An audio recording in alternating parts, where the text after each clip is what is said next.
আসসালামু আলাইকুম প্রিয় দর্শক। বর্তমানে ভাইরাল একটি জিনিস, সৌদি আরব ও পাকিস্তান যে জোটটি বেঁধেছে, সামরিক প্রতিরক্ষা জোট, সে জোটে কারা কারা থাকতে পারে। বর্তমানে সৌদি আরব এবং পাকিস্তান থাকলেও পরবর্তীতে সংযুক্ত আরব আমিরাত, বাহরাইন, কুয়েত, কাতার, জর্ডান, মিশর এগুলা থাকতে পারে। এবং কিছু দ্বিধাগ্রস্তর মধ্যে আছে, কিছু চিন্তা ধারণার মধ্যে আছে ওমান, ইন্দোনেশিয়া, মালয়েশিয়া, মরক্কো। তো এগুলা হয়তো পরবর্তীতে আসতে পারে। এবার কাতার, কুয়েত, জর্দান, মিশর, বাহরাইন, সংযুক্ত আরব আমিরাত এগুলা আস্তে আস্তে চলে আসতে পারে, যেগুলা মিডিয়া নিউজের খবরে যেগুলা পর্যালোচনা এবং পর্যবেক্ষণ করে দেখতেছি। তো সেটা আসলে একসময় একটা বিশাল আকৃতি একটা জোট হতে পারে, নেটো জোট।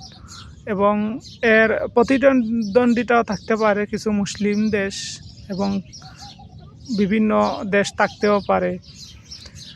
তো আজকে এটাই ছিল হাইয়েস্ট খবর। তো সবাই ভালো থাকবেন, সুস্থ থাকবেন। আল্লাহ হাফেজ।